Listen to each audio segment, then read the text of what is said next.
Hello everybody, today we are going to look at a game that was played by the inventor of Gothic chess, now known as Trice's chess, and he was playing against one of the greatest female players of all time, uh, Susan Polgar, who's a Grandmaster and women's world champion. So I'm going to actually give you a tutorial here as well on how to replay these games. First I'll show you the Gothic chess website, and then I will show you the Trice's chess website, as Gothic chess is now known as Trice's chess. So let's check it out. Go from Google, type in Gothic chess. So we go to gothicchess.info. Then you come down here to replay games or watch movies. Then the game that we're going to look at is from 2006. These are in chronological order. And so the game we are looking for is right about here. Note that it comes right after the game with Bobby Fischer, so you might want to check that out. We'll have to do a video on that sometime, but today we're looking at a game that Ed Trice, the inventor of Gothic chess, lost. So we have a playlist for the games that are rather rare where Ed lost and maybe even got outplayed. So, as I said before, we looked at Gothic chess, but let's also note that it's on another website known as Trice's chess. Okay, don't get scared by that. Oh, well, actually, I got scared. Okay, so, oh, it's scared, but we're not scared. I can tell you that it's safe. Yes, it's safe. Okay, so, same thing, right? Nothing different. So just get your pointer over here and replay games or watch movies. And we know it's a little bit down. 2006, there we go. All right, so here we go. Now you can replay the game, and that brings up an animation, which I had an animation on this channel earlier. And notice that there was a little bit of a glitch in the movie. So what we're going to do, instead of, well, I should say you replay the game, that's when you can go through move by move. If you go to watch a movie, then you can bring up the animation, which for whatever reason, when I tried uploading it to YouTube, it glitched. Okay, so it won't glitch when I go move by move, and that'll actually give us a chance to kind of see what's happening a little bit more slowly. We can kind of gather what happened rather than just, the movies are great because you can really watch a lot of games quickly and get a lot of pattern recognition for your mental database going forward when you're playing. That's the type of stuff you want to do to get better, but also to get better, you want to look at games move by move and kind of see what's happening. So that also, see these buttons here? We can actually replay. Let's see. I see your stop movie and watch movie. So I could actually just say, you know what, I'm going to watch the movie. But it says I have to pick a game, which I thought I did. So, okay, let's see now. Let's make sure. I'm just going to do a test here. Okay, so we're having a little issue here. Let's go back up. Where was it? Okay, so we're going to replay the game. And I'm just going to test this to see if it's working. Okay, it's working. All right, so let's use your error there. All right, now let's make the board nice and large. There's a limit to how big you can make it and still have it on the screen. So I think we're about at that point here because I also want to have those buttons up there. So I will actually make it a little smaller. Okay, this is perfect. So, nice and centered. All right. So Ed Trice is white. He's playing against Grandmaster Susan Polgar. This is probably her first ever game of Trice's chess. Maybe the only game she's ever played that we're aware of. Okay, so Ed is white. He plays d4. And as I mentioned in a video earlier today, pawn to king 4 is very common among people who are new to Trice's chess. But d4 is a move that also 8x8 players will be familiar with, and also you can see that it's still good. And not that pawn to king 4 is bad in Trice's chess, but pawn to queen 4 is more standard, usually leads to what's known as the Genesis opening. So Susan replies with an interesting move, h6. All right. And then right here we have, that's almost a standard Genesis position. Now, interestingly, when I look at Black's pawn formation, it reminds me more of like how a spike opening goes. So I would have expected more like a G4, G5 before I would have seen Black's pawns on G6 and H6. So this is a little unusual for Black. The white moves are very, very common. And this is very Genesis-y. But the one thing that really makes it different from the Genesis is that Black's knight is not on H6. That's the one difference here. And so Ed opens up the center right away. This is very aggressive. I usually stay away from it myself because I get a little afraid of the side checks. And if you've been watching my other videos, you've seen where I've taken full advantage of people opening up that diagonal, the F1 to A6 diagonal, where you can check the king and get pins and stuff like that. Okay, so Ed is being aggressive here, and all right, so Black pilfers a pawn. So Susan is now up a pawn. And Trice's chess, you got 10 pawns, so you can expend them a little bit more easily. Plus, there's 3 super majors instead of 1.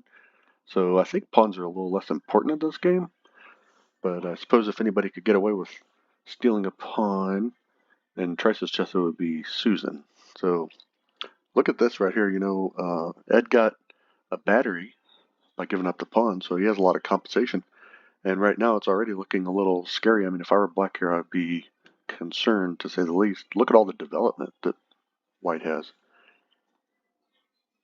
All right, so here's another developing move by Black. It also overprotects the Chancellor, which is pretty important here. And look at White's bishops. They're just really controlling the center. Now, at this moment, White has to figure out what he's going to do about the Chancellor that's hanging. Watch this move. Bam! So that's a thunderbolt of a move. It's like, hey, wait a minute. So what happens if the queen gets recaptured? Well, it's a smothered checkmate. I'm sure Susan didn't miss that. So, if it happened to me, I would just, in a normal person's game, we would just assume that they just hung the knight. But Susan Polgar is not the type to just go hanging knights, even in a variant that she has never played before.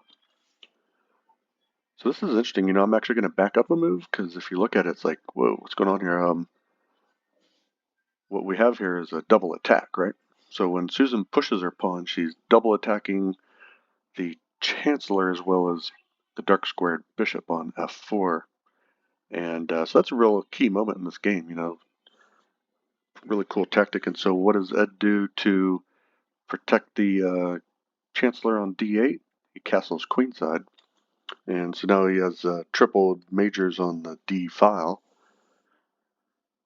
That queen's still hanging, which is interesting, but in fact, even now, amazingly, if the bishop takes White's queen, then it's not a smothered mate, but a mate, nonetheless, a royal fork and checkmate. So there goes White's bishop, and now the material is a little more even. Black is still up a pawn. Now, not so much. So the material is even. Now we have a trade of chancellors. Now this is really the turning of the tide in the game here, This moment right here, you could pretty much frame this position and say, wow, okay, so this is really when everything started shifting gears. Up until this moment, Ed had, at least to most of us, I think it seemed like Susan was on the ropes. Now, not so much. She's, gotten rid of the Chancellor, she's booted the Queen out, and she's consolidated her forces. Oh, okay, so now, see that little glitch there? I don't know how that happened. Okay, so let's see. And, okay, good. Yeah, I guess even when it's easy to hit these buttons so much that they jump them maybe 2 or 3 moves ahead. So, okay, so let's regather ourselves here. We had the knight go to d6, which is an aggressive move, and then kicks White's bishop backwards. Oops, I went the wrong direction. So, look at all these kicks. I think it's let's just go back real quickly, because I think this is real interesting to watch. You had White doing all this attacking, and then next thing you know, we have what? A capture of a black piece, and then a kicking and a capturing, and then a kicking, and another kicking, and another kicking. So Susan has actually been booting all of White's forces backwards, and it's a drastic difference at this moment now, where not that Black is attacking all over the place, but it's I think Black is at least equalized here. Material is even, so I don't think that White has to give up yet, but you can definitely tell the tide has turned, and that was interesting right there. I mean, I don't know, to be honest, if I were Black here, I would be extremely leery about trying to pick off that I pawn, knowing that my king needs to probably want a castle kingside. I shouldn't say definitely you would want a castle kingside, but you're not going to be able to castle queenside. So one thing in Trice's chess, a lot of times I find myself saying, well, I can't castle this way or that way. I guess I'll stay in the center.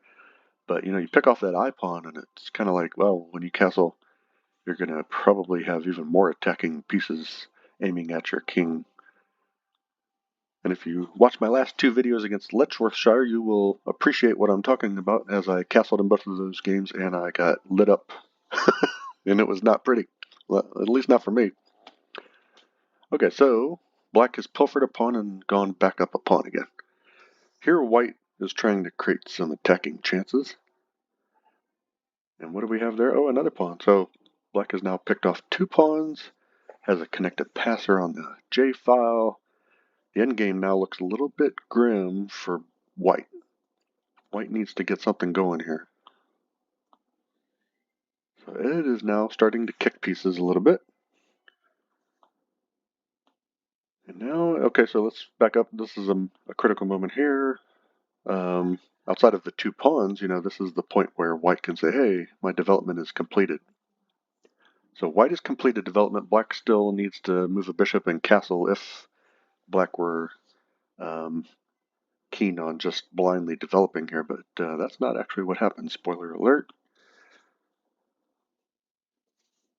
All right, so we had a kick of a queen. Now Ed is evening it up just a little bit. Instead of being down two pawns, he's down one. If he could pick off that B pawn, then the endgame would actually be very competitive again, because then White would have a connected passer on the opposite wing. But this is where Susan actually springs her attack. So let's take a look here. So we had a piece sacrifice. That's pretty crazy right there, because you got a knight attacking the knight and the queen. So why does White not take the knight on B5? So let's take a look. Why does White not take? Okay, because the battery, right? There's a dark square battery here. So taking this knight on C3 is pinned. So knight takes B5 is just not going to work. But there's a piece sack here. So Ed now materially has turned the tables, going from two pawns down to being up a piece for a pawn. But White's king protection is now in shambles. Recapturing that knight's not going to be pretty. So Ed instead goes queen takes archbishop. So yeah, this is they call it like the queen for archbishop split kind of trade, where you're they're both super majors, but if most people would say that the queen is stronger than the archbishop. I think the archbishop is sneakier since it moves like a knight. Okay, so we got queen takes arch with check, queen takes queen. Now the rook escapes the attack by the knight and kicks the queen, and it's also a little bit of a skewer as the rook is on e8. So instead of running the queen, Susan blocks with the knight that was already on borrowed time. So the king runs out of check. Now look at this. This is a crazy move. It's really pretty. If the bishop just goes to c3, attacking White's rook. If White captures, then there's a mating net. And that's what happens. So Ed, at this point, was prepared to resign. However, Susan was interested in seeing how the ending would wind up. And so this is kind of like a finish him Mortal Kombat situation where Black gets to just go for the finishing checkmate. And there you go. So that's Susan Polgar's win over Ed Trice in the year of 2006. And you got to watch it here on gothicchess.info. You can also see it at triceschess.com. And now you know how to replay games. Guess what? There's a ton of them. There's like 60 something games. So, all right. Well, we'll watch another one of these games because Ed does have a few losses on here, believe it or not. All right. So, see you in the next video. Remember to like and subscribe and put some comments below. Good ones. Say nice things. And then remember to turn on your notifications. See you in the next one. Bye.